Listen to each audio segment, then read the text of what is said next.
Hello, and welcome to our newest build guide featuring the Elementalist that specializes in powerful ignites. The explosive arrow is a bow attack that sticks the fired arrow to an enemy, and after a short delay, or after it reaches the maximum of 20 stacks of arrows attached to a single target, it explodes, dealing area of effect fire damage, and all the remaining explosive arrows are consumed. The more stacks you have, the higher the damage of the final explosion is, so prioritizing the rate at which you can attack is very important. The usual way to achieve it is to get more attack speed, but the most efficient way is to use multiple ballista totems. Elementalist is the go-to ascendancy for ignite builds. All 4 notables you pick up are focused on increasing your ignite damage. You will also have plenty of area of effect to boost your clear speed. You make use of a lot of useful keystones such as Elemental Overload, Elemental Equilibrium, or Magebane. The most important one is the Ancestral Bond keystone, which raises your totem limit but disables your direct damage. To inflict the combustion debuff, which lowers the fire resistance of ignited enemies, you will have to use a trap skill which bypasses that restriction. You have approximately 1.6 seconds to apply 20 stacks of explosive arrows before they explode automatically. You can inflict only one instance of ignite on the enemy, so you have to make sure it is the strongest one possible. It is a decently tanky build. You will have plenty of maximum life, armor, and evasion rating. You can also easily cap your spell suppression chance. The totem playstyle is also quite safe, although the delay of damage makes it somehow more dangerous than usual. You kill packs of monsters very fast, but the delay in summoning totems and waiting for the explosion is quite considerable. Stacking arrows results in a huge burst of damage against bosses and other tough enemies. It is a very cheap build to start, and you can push it far into the endgame with more investments. You don't need any particular unique from this list to make this build work, but they are rather powerful items you should aim to obtain eventually. Rain of Splinters increases your number of projectiles, which is good for your clear speed, but it is not mandatory at all, as your clear comes mostly from ignite proliferation anyway. Dyadian Dawn gives a nice boost to your life, strength, resistances, and most importantly, your ignites deal damage much faster. You can use catalysts to make it even better. If you use the Polaric Devastation Ring in your left slot, you will cover enemies in ash, which slows them down and increase the fire damage they take. It also adds a bit of resistances and elemental damage. Lethal Pride can grant you a lot of useful modifiers, but it is very random and not always worth it. You can use Path of Building to look for the good one. Regardless of its random seed, it always grants a lot of strength, so take that into consideration when you plan attribute modifiers on your remaining gear. You can get a lot of damage with the Watcher's Eye Jewel if you use relevant Malevolence or Precision Aura modifiers. You can also opt for more defensive ones, such as Spell Suppression or Block Chance. Getting enough attack speed to apply 20 arrows before they explode is the most crucial goal to achieve in terms of damage. Do not add flat fire damage to your attack, as it would ruin your elemental equilibrium. Instead, get a small amount of added cold or lightning damage that can be found on many gear pieces and jewels. A good base for your bow is very important, as it affects your attack speed and socket colors. The short bow is the best one in this case. As for its modifiers, you should look for gem levels, damage over time multipliers, and even more attack speed. On a rare quiver, you should get a healthy mix of accuracy rating, life, damage over time multiplier, elemental damage, and attack speed. The 2-point arrow quiver and artillery quiver are the best bases to use. Avoid the pierce modifier, as it will ruin your stacks. A decent rare armor can give you tons of defensive value through maximum life, spell suppression chance, or aura effectiveness, which would also boost your offense. The additional curse modifier would allow you to pick a different anoint on your amulet, which could lead to a considerable DPS upgrade. A rare helmet with high maximum life and elemental resistances is good for a start, but you should look for mana reservation efficiency rather quickly. An enchant that would lower the reservation of one of your auras or simply increase the damage of your explosive arrow would be quite useful too. On your rare boots, focus on maximum life, elemental resistances, and increased movement speed. Eldritch Implicits are also useful, as action speed will boost your attack speed too. Besides life and resistances, look for attack speed and accuracy rating on your rare gloves. With Eldritch Implicits you can boost your fire damage over time multiplier or get the proliferation effect. It is also important to get some spell suppression chance here if possible. Rare Ring is an easy way to get some accuracy rating as well as more life and resistances. You should also look out for missing attributes. It is also a very good place to get some reduced mana cost of skills, increased elemental damage with attacks, or added cold or lightning damage for your elemental equilibrium. You should get the increased level of fire, dexterity, or all skill gems here.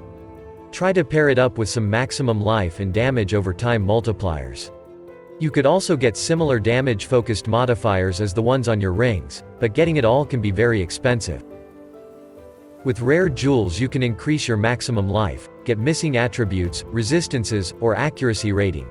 To boost your damage you should prioritize the damaging ailments deal damage faster and attack speed modifiers. You can also get a bit of mana reservation efficiency here if you can't use all your auras yet. You can use a large cluster jewel that would boost your bow or fire damage, as both of them are decent and have useful utility perks. The bow one is slightly better as it can boost your accuracy, which is the main problem to solve here. There are two different medium cluster jewels setups you are aiming for, one with totem modifiers that will grant you almost permanent onslaught, and one that will simply boost your damage with ignites. The Fan the Flames notable grants you ignite proliferation effect, so you can get the more potent damage over time multiplier Eldritch Implicit on your gloves instead. The Bottled Faith Flask will create a large consecrated ground that increases the damage monsters take from your ignite. This flask is useful purely against tough enemies, so you can apply an enchant that will increase its effectiveness at the cost of not getting the charges during that time. For your remaining flask we recommend using Life Flask with Bleeding Removal, Quartz Flask with reduced mana cost of skills, Quicksilver Flask with additional attack speed, and a Granite Flask with increased armor rating.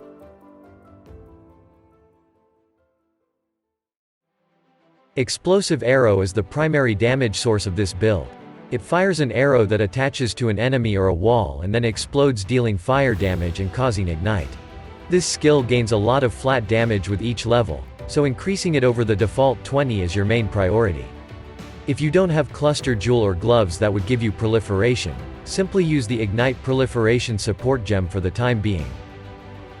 Hitting an enemy with this attack will grant you a frenzy charge. Use it from time to time to significantly boost your ballista's damage. To make your life easier, you can add more projectiles to it so you don't have to aim too precisely. The Culling Strike will instantly kill monsters under the threshold, even if you use the Ancestral Bond Keystone, which disables your damage.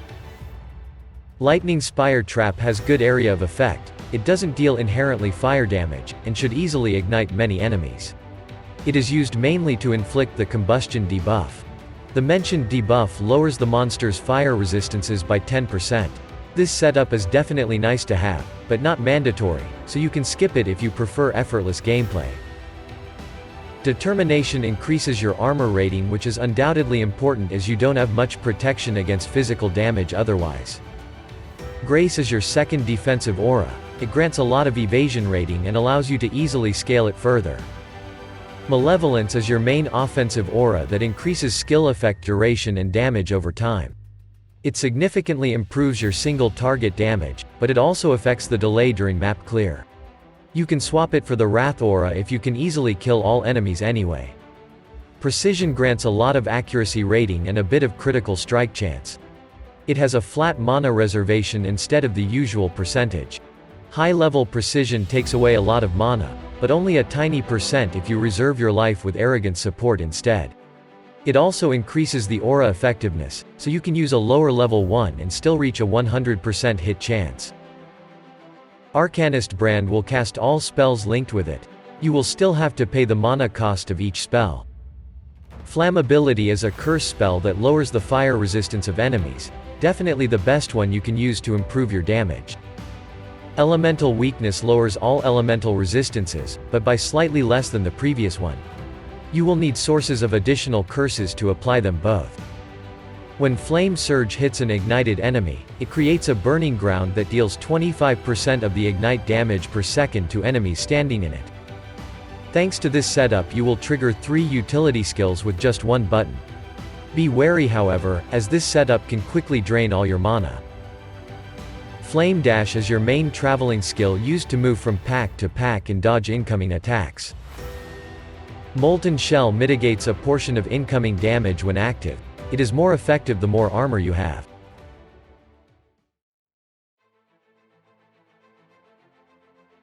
The bandit rewards are pretty mediocre for this build, so it is best to kill them all and get 2 bonus passive skill points from Aramir.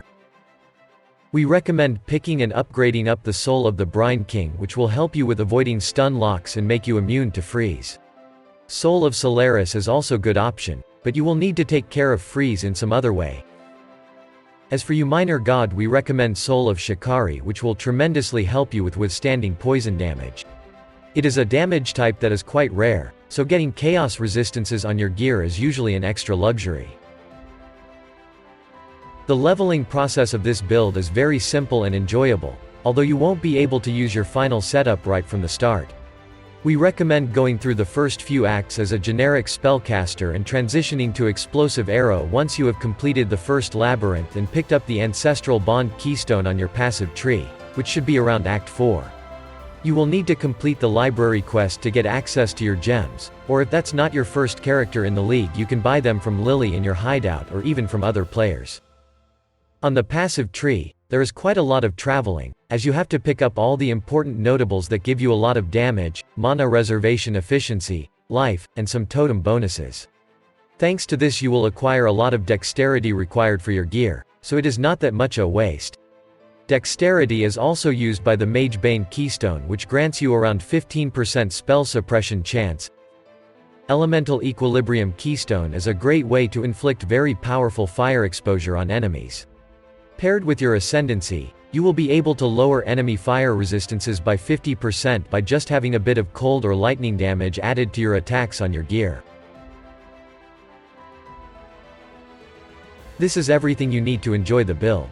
If you find this video informative and want to see more of our work, please leave a like and subscribe. Have a good day, and see you in the next one.